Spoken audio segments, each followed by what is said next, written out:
Hi guys. So for my project, I'm gonna be taking a look at Gabe Montesanti's life as a drag king and as a lesbian. Um, Starting off talking about Gabe's book, Brace for Impact, and how that book and her being a roller derby skater allowed her to explore gender expression and who she is as a person. And joining the derby team for her gave her a community that truly loves and accepts her, and it helped affirm who she was because growing up, she dealt with so many negative comments about herself from her mom, and she truly believed them up until she was in college. And yeah, she found a lot of community through roller derbying, and this book truly encapsulates that. And even continuing to relate it back to feminism, how has feminism evolved into encapsulating lesbians? Because um, Gabe knew, like, she was out and a lesbian before she joined roller derbying, but she didn't like truly embrace who she was and like be open to being a lesbian and all that until she joined the roller derby team and truly found a community for her. And relating it to the feminism movement and how it is evolved to encapsulate lesbians and butch lesbians, I added this quote from a book called Female Masculinity that Hannah recommended me reading. And I think this truly encapsulates how femininity has been taught to girls, even recent in 2024. I still feel like parents are forcing, not forcing, but like holding those feminine standards to girls even now growing up. Like growing up for me, my parents definitely forced feminine standards on my throat, and like sure they allowed me to be a tomboy, but that's just because they didn't want me to even express more manly features other than like, oh, I like playing sports and all that. Like I feel like feminine standards are still being taught to kids, and that's the mindset that women still have today about teaching girls femininity. And but like I do also feel like that there are more outlets out there for women to explore and becoming them own selves. Especially compared to 1998 when that book came out. Like for me, I really had an outlet in watching Drag Race as in high school because like yeah, I was around people that like there were people in my school that were also LGBTQ like me, but they never really like embraced gay culture, if that makes sense. And finding Drag Race in high school for me really became an outlet into me embracing um, my fruitiness, if you would say, and like my flamboyancy. And it's definitely been a good outlet for me to explore my own identity. And I feel like that is the beauty in today's age is that people do have access to more outlets like that into becoming them themselves. And I do feel like feminism has a part in that because, you know, feminist women create outlets for people like me to join, right? And even continuing on about Gabe's story, when she became a drag king, her drag name Fender Bender, which by the way, amazing drag name. She really redefines the terms of gender expression through her drag. An article or an essay that she wrote that was really good is called Mars and Me, explaining about her relationship and how Mars became her drag dad.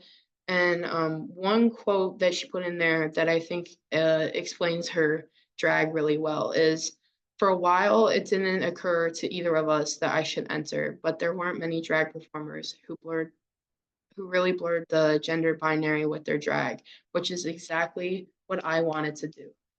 Ultimately, I decided to enter because of Mars. I wouldn't have competed unless he gave me his blessing. And I added the blessing part because I feel like that's really important is to get the acceptance to be who you are and even to like say compete girl like go do it, right?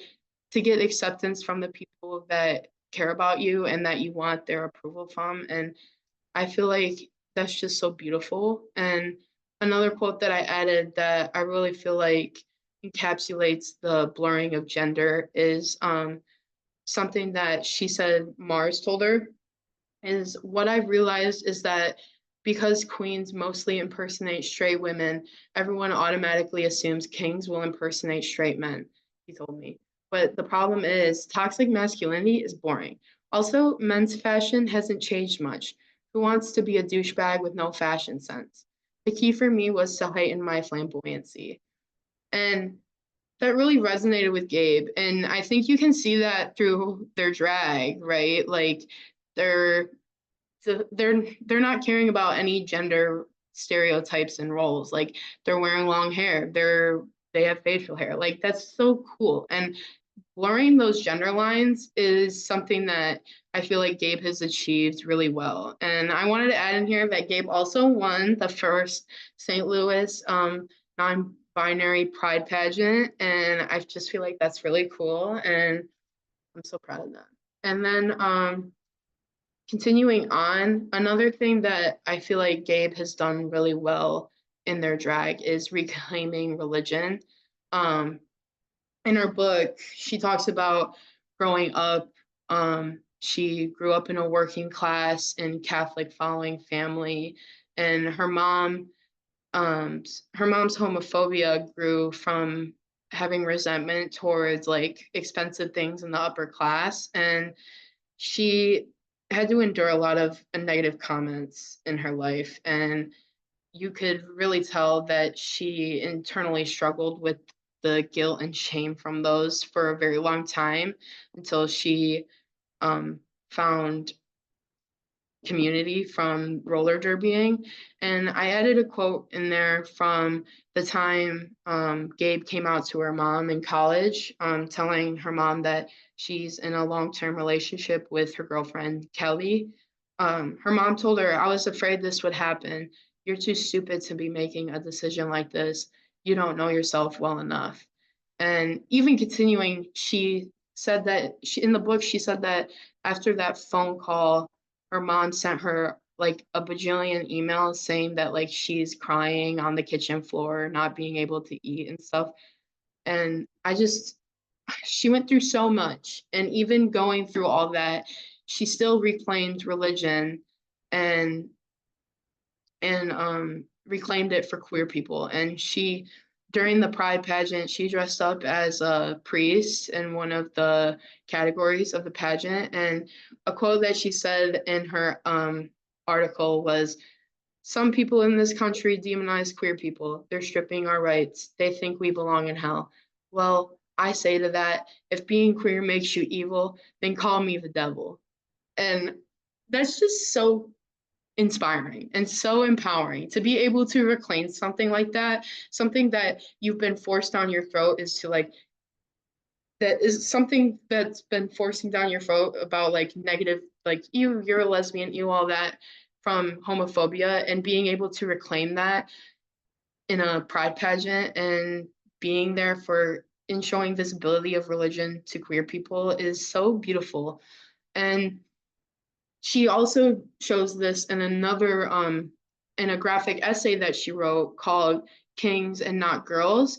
And in that, I'm going to read that quote because it's just so good. She said, I'm not Catholic anymore, but in some ways, I think I'm still all the things I've been.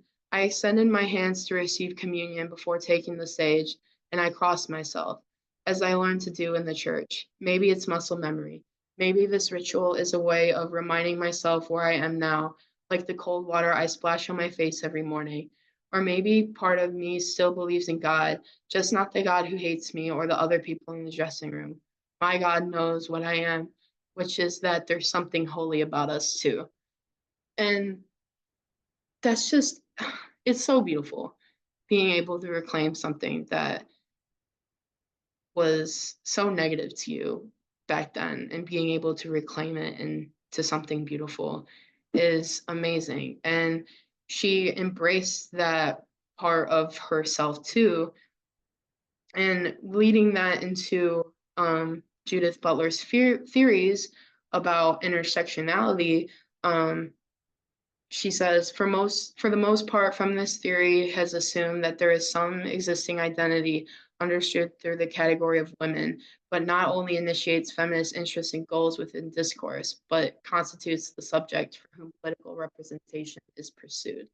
Um, I feel like Butler encapsulates the concept of intersectionality very well, and shows that there are so many other identities that people could be other than being a woman, and that not every single woman has the same goals and needs. Like, um, me as a lesbian, I'm not really going to have the goal of abortion because um, like I'm a lesbian, but I'm still going to support them.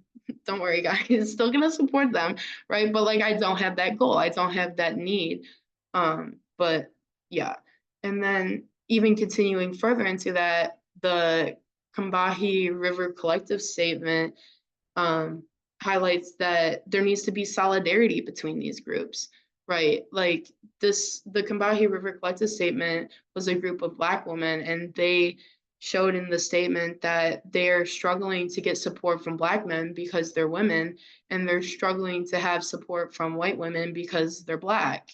And they're also lesbians, but they didn't even want to talk about that in the statement because they felt like including that would mean that it left out far too much and far too many people. And I feel like the solidarity of that is important, especially now.